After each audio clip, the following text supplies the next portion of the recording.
board is all in this exam as well. So we were talking about the tracks. Let's just big picture. Anterolateral tracks. So first order neuron, where is its cell body? Dorsal root ganglion. And then where does it synapse with its second order neuron? Medulla. Ventral root? No, the thalamus is the third. We're all over the nervous system. It comes in and it's going to synapse pretty much right away in the dorsal horn. So the anterolateral tract, spinothalamic tracts. What are we carrying in this tract? Pain and temperature. So the first order neuron, its cell body's in the dorsal root ganglion. It's going to synapse in the dorsal horn almost right away. It might go 1 or 2 levels, but it's pretty much at the level that it enters. And the reason I say 1 or 2 levels is that the level of injury may be off a little bit from pain and temperature loss, because sometimes it does go up or down 1 or 2 levels. But essentially right there. And then so the second order neuron is going to cross where? Yeah, the anterior, and sometimes we hear it called just anterior white commissure, sometimes the anterior gray and white. Basically because we see white matter going right through the gray matter, which is where? Where in the spinal cord is this? Right ventral to the central canal, and that's important. So just ventral to the central canal is where we have those spinothalamic fibers crossing to the other side. Is there a posterior gray measure, or did I just make that up? You made it up. Okay. So I had it on there and I was like, that's the only place I have it. It was Yeah. just one of those days. We Okay. don't have one of those, as far as I know. But the interior white can also be referred to As white and gray. gray because it crosses. Yeah, because if you actually look at the tissue, it's white fibers going right through gray matter. So, because it's right in the ventral horns essentially. But just the anterior to the central canal, which is going to be again very important for us to realize that we've got pain and temperature crossing there. And then what happens? Where do the axons for that second order neuron go after they cross just anterior to the central canal? Contralateral thalamus. They're going to go up to the contralateral thalamus, and where are they going to be in the spinal cord as they're going up? Well, what's the name of the tract? Anterior. Anterolateral component, right? So they're going to be in the anterolateral funiculus or column of the spinal cord. So cell body in the dorsal root ganglion comes into my dorsal horn, synapses, maybe goes a couple levels, but about that level. Second order neuron crosses at the anterior white commissure, then its axon travels up the anterolateral component of the spinal cord, and then synapses in the, oh, we have a synapse before the cortex. You guys said it already. The thalamus. The thalamus, and then the third order neuron is going to go from the thalamus up to where? Postcentral. The postcentral gyrus, the somatosensory cortex. Let's go through the dorsal column, which hopefully is really easy. Okay, so the dorsal column's first order neuron is where?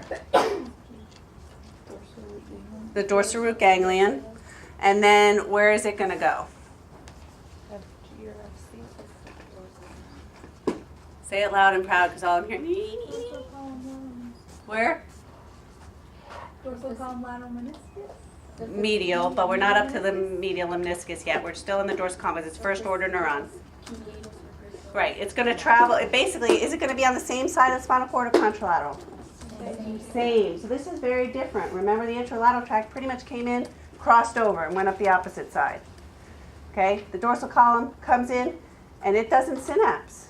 It doesn't synapse right away. It goes straight up the ipsilateral spinal cord in the dorsal column. If it's from the lower extremities, it's in the fasciculus gracilis, and if it's from the upper extremities, cuneatus. And then where does it synapse? The medial lemniscus is the next set of axons. Fasciculus. Nucleus fasciculus, or nucleus gracilis, or nucleus cuneatus. Where is that? Medulla. Oh, we're all going to get this by Monday, right? It's in the medulla. Okay. Remember, is it on the ventral surface of the medulla or the dorsal surface of the medulla? Dorsal, because these are what kind of columns? Dorsal. What's on the ventral surface of the medulla? Motor. And what do we call those structures that have the motor part? pyramids, phew, okay. So we're on the dorsal side of the medulla where our nucleus, cuneatus, or gracilis, depending on where we're coming from, is located. Synapse there, that's where it's cell body for the second order neuron. Then what? Crosses at the medial. Right, it is the medial lemniscus. Medial lemniscus are just the axons of the second order neuron. And they cross and go where? Contralateral thalamus, then the pathway is the same. So the big difference is either way, it's the second order neuron that crosses. With the anterolateral tracts, with pain and temperature, it crosses pretty much where it enters the spinal cord. With the dorsal columns, it doesn't cross until we're up in the brainstem. So that's really going to be different in our presentation, so we'll look at that today. Somatosensation from the face is what? Where is that carried? Trigeminal nerve. And so our pathway is going to be the trigeminal thalamic pathway, which really mirrors both of the dorsal columns and the anterolateral pathway. And that we get sensation, comes in, we have a cranial nerve ganglion instead of a dorsal root ganglion. And instead of synapsing either in the dorsal horn or up in the nucleus gracilis or cuneatus, it's going to synapse in the trigeminal nucleus. Then its axon's going to cross, go up to the contralateral thalamus. So it really parallels both pathways in a way, but instead information, that sensory information comes into the brainstem. What level of the brainstem? It's a trigeminal nerve. Pons. Remember, that's the big, bulky nerve coming up there. Okay. Then we started talking a little bit about this, and our AT people got it down, which is the gait theory of pain. So if someone had to describe what this means, explain it in some form of neuroanatomical terms.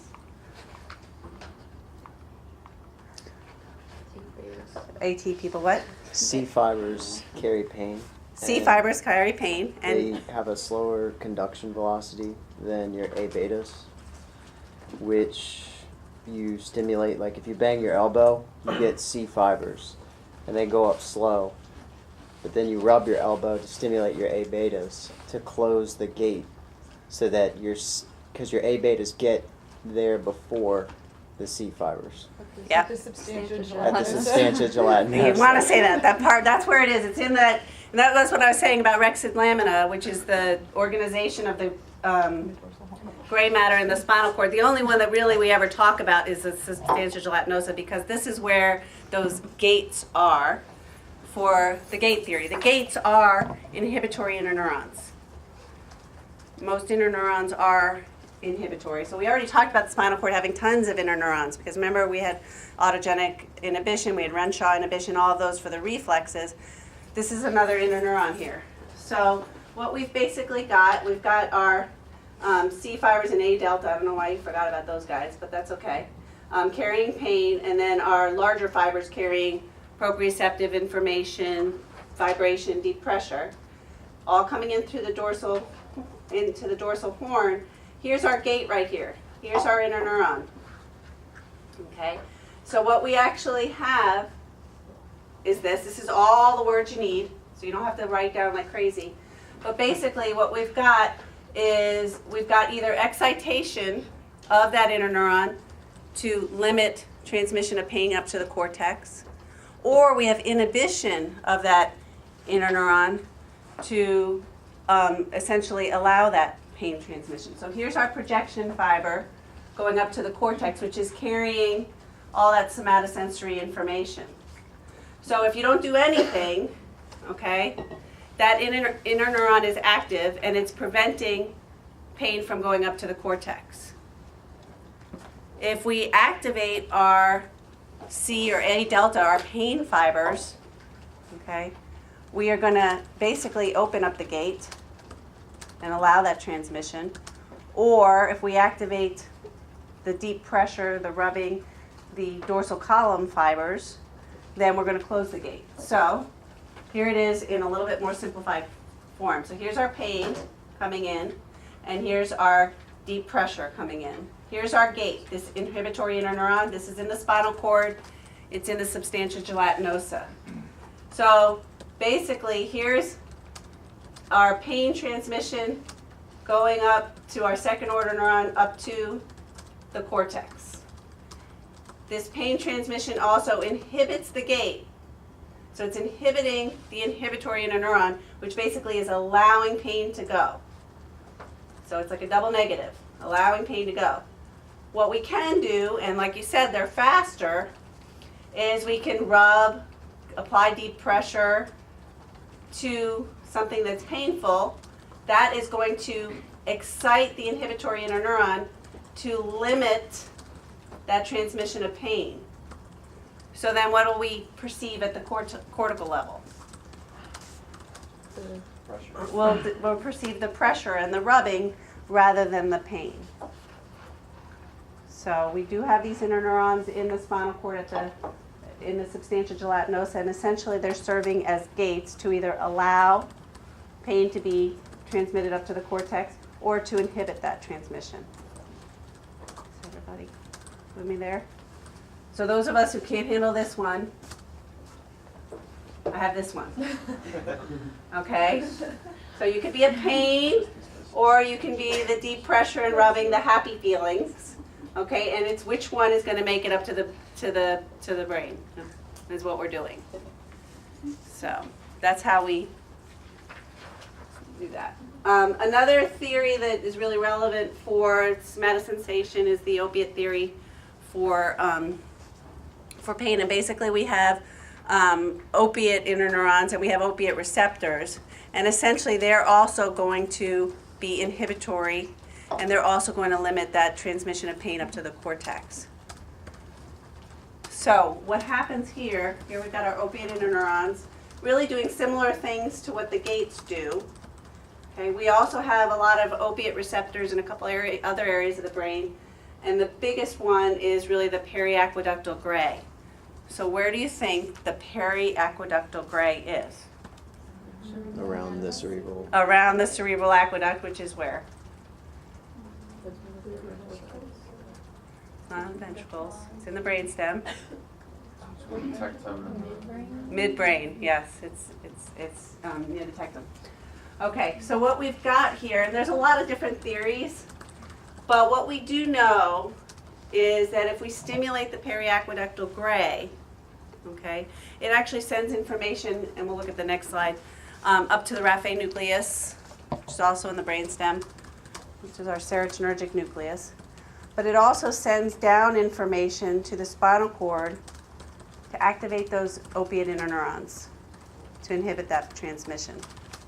So what we also know is that this pain fiber, the spinothalamic fiber, or the interlateral fiber that goes up, it also sends sprouts at the level of the periaqueductal gray. So in a way, it's inhibiting its own pain transmission.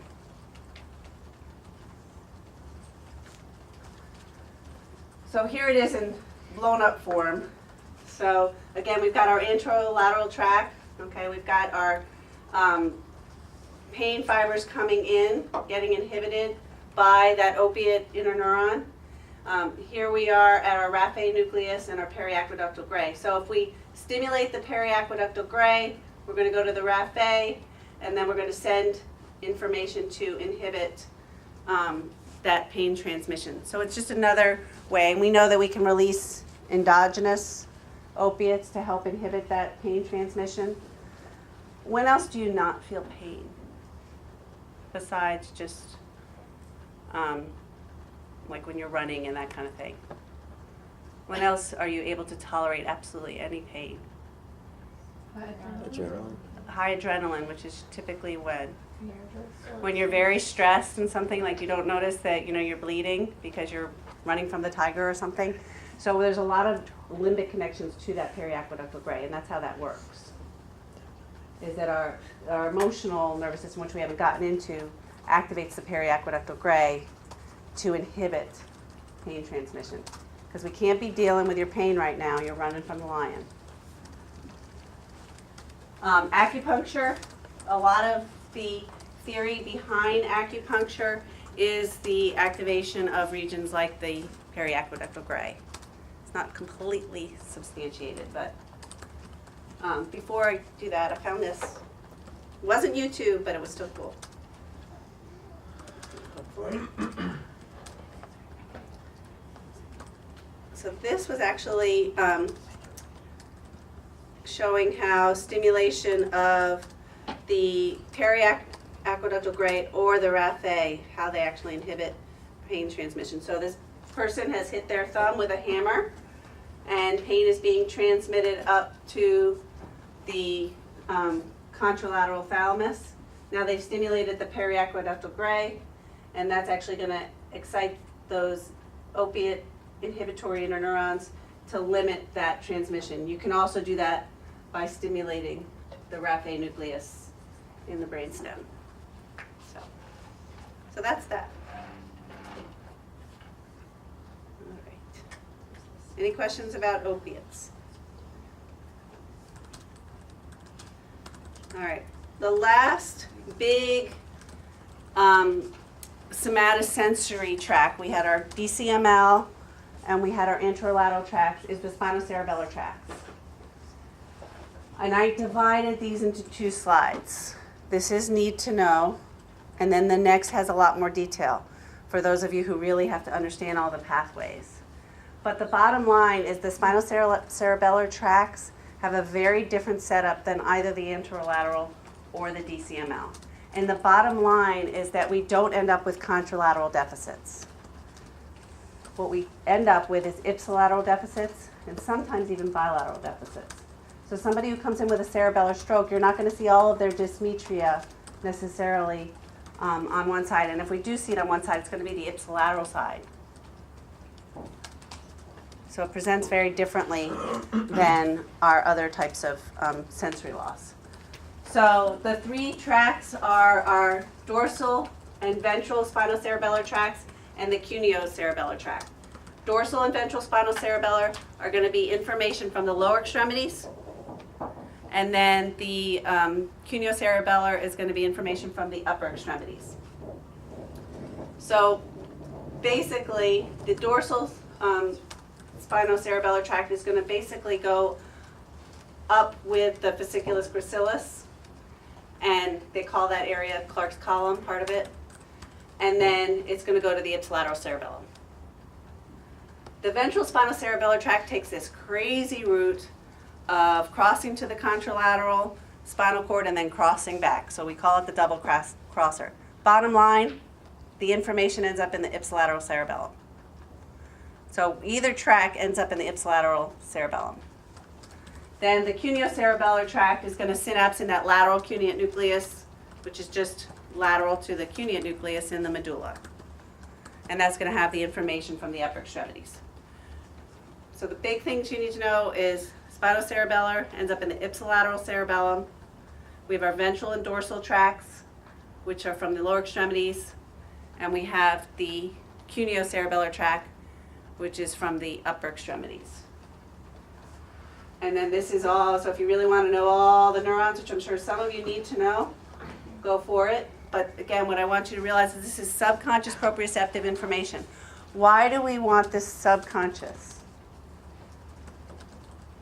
Why do we need a whole nother track for subconscious proprioception? For control of movement, exactly. Do we want to consciously say, ooh, my arm is going too far, I need to back it up? No, we don't need that. We don't want that. We want it to happen subconsciously.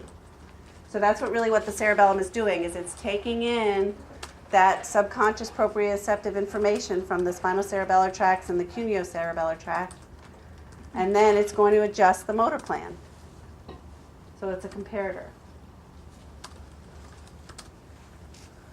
And then the thing about all of this sensory information is that the bottom line is what happens at the cortex. And so that's why we have so many strange sensory phenomena that happen, is because it's all about the perception that happens at the at the cortical level.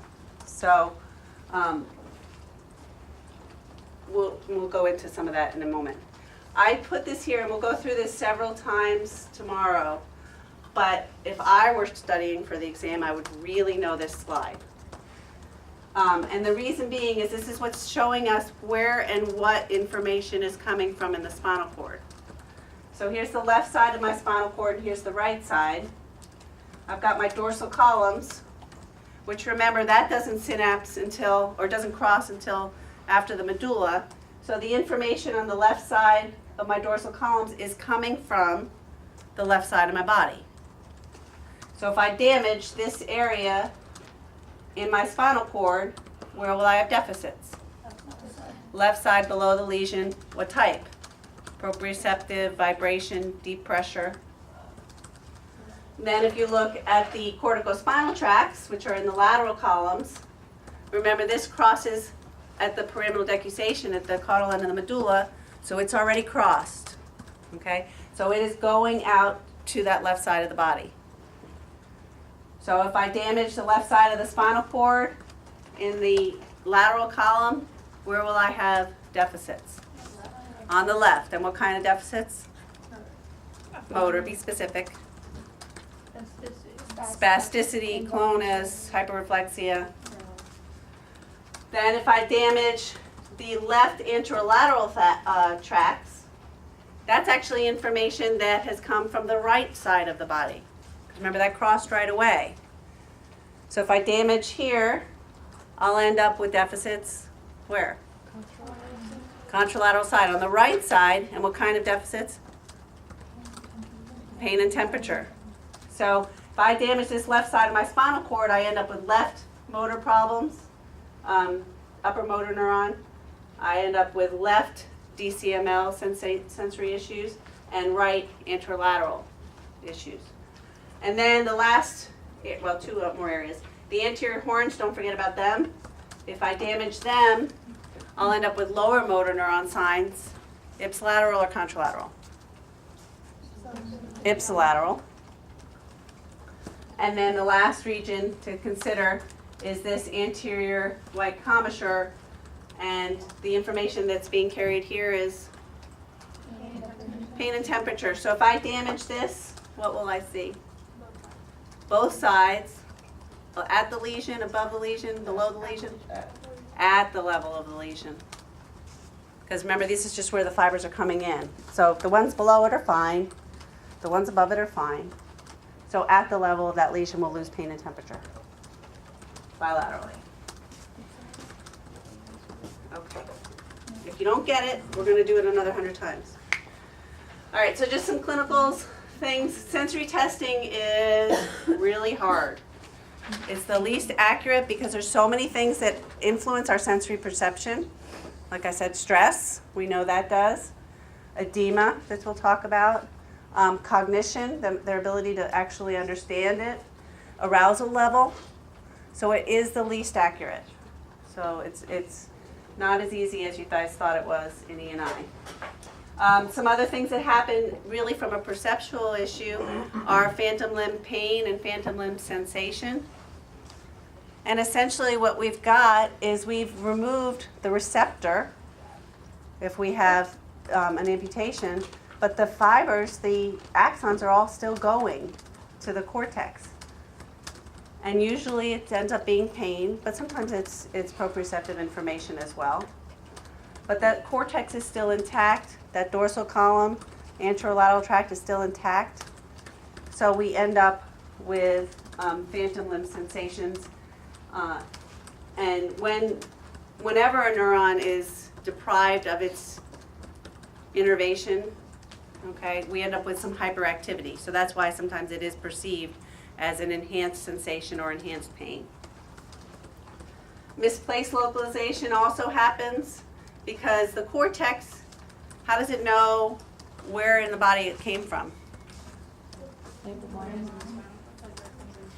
Well, where it is up here in the homunculus. So if we had sprouting or we had regrowth of a neuron, okay, which happens often with a peripheral nerve injury, and it just sprouts to a different area of the cortex, then we might perceive touch in the third digit as touch in the fourth, because it went to the fourth digit region of the cortex. So you see that mostly with peripheral nerve regeneration, that it'll just sprout to an inaccurate location in the cortex, so we will perceive wherever that part of the cortex is. Some of the coolest stuff that happens with amputations, but also with rehabilitation and overuse, is that we will see that homunculus shift. And so this is just showing you what happens with amputation of, in this case, these 3 digits, or 2 digits, 2 and 3. And you'll see that the other regions, the other fingers nearby, the nearby regions in the homunculus, actually take over that function. So now the 5th digit will actually have a larger representation in the cortex.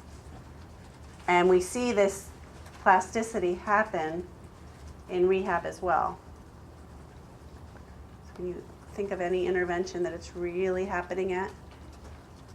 Or where things would go bad and then we can make a difference? Stroke patients. Stroke patients doing what? This is a toughie. It's with constrained-induced movement therapy.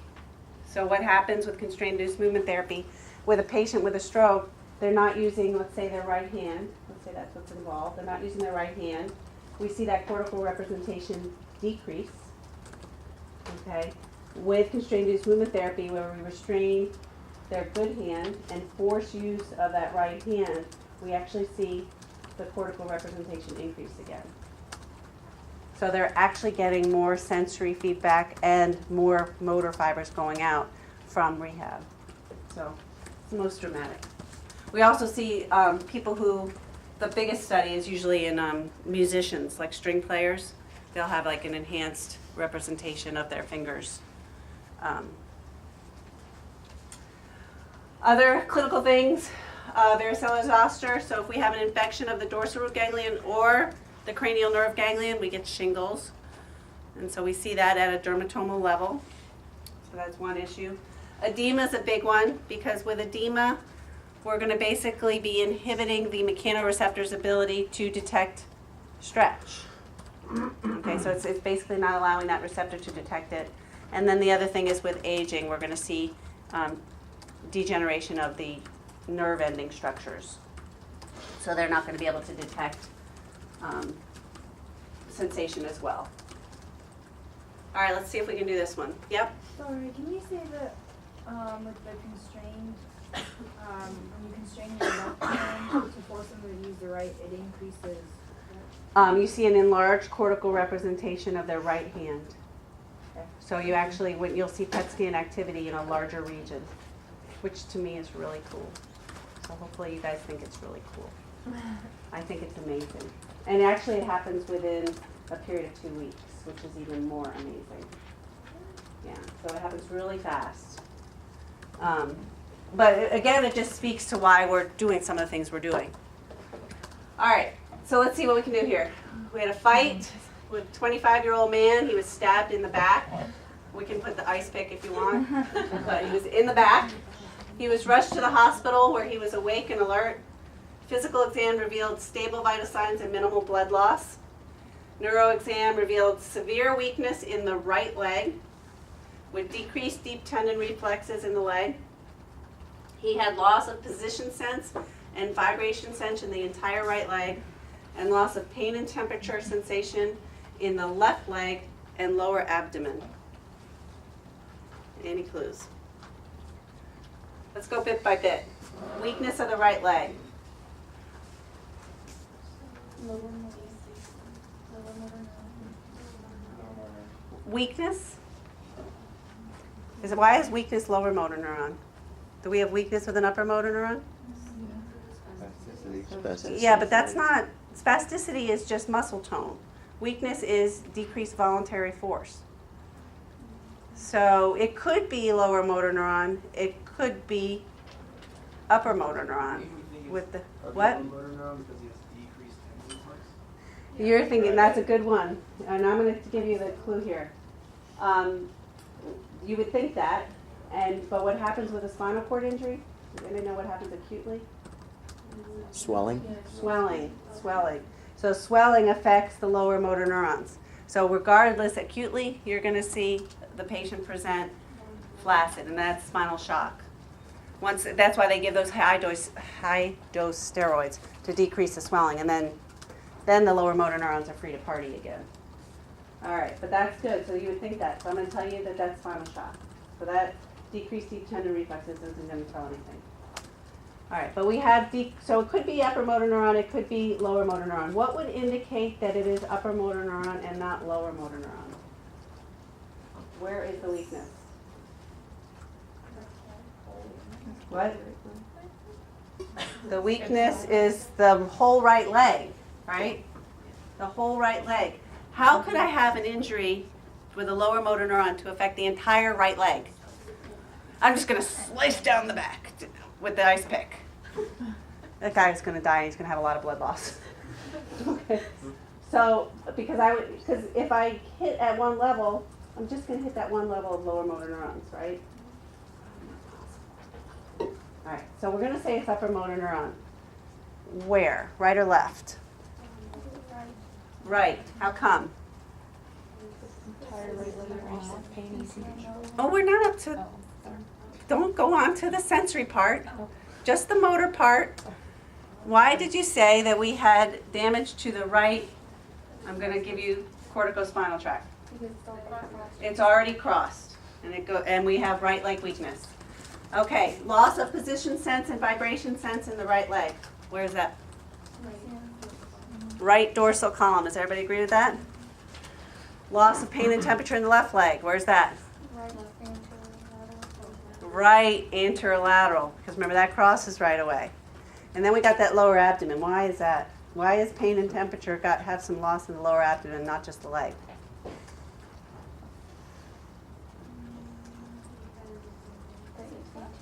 Remember, the anterolateral comes in and kind of scatters a little before it does something? So it actually might go up a couple levels, it might go down a couple levels. So that pain and temperature is always a little bit different. So we actually had the wound between T12 and L1. There it is. He was taking a surgery. Basically, what they're going to do in surgery is repair the wound and stabilize the vertebra so that they don't have further neurologic problems. This is called Brown-Séquard syndrome. So when we have a whole half of the spinal cord involved, it's called Brown-Séquard. So you got, again, damage to the lateral column involved, caused the weakness, and then the eventually upper motor neuron signs that we didn't get to.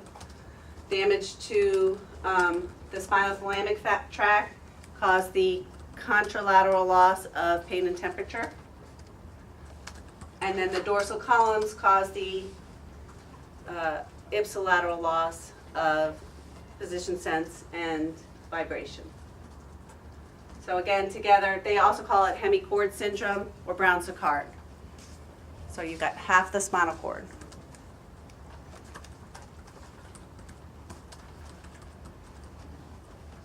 So there it is. So if you had your picture and you drew out your picture, you could have easily figured this all out. Any questions? The last couple slides are really just, I put them there just because I thought they were good reviews, not anything I'm going to go through, but comparing the somatosensory tracts. Any questions? All right. We're going to go through lots of lesions tomorrow so that you can hopefully figure them out on your own. Why don't we take a break until 1 and then we'll start motor systems?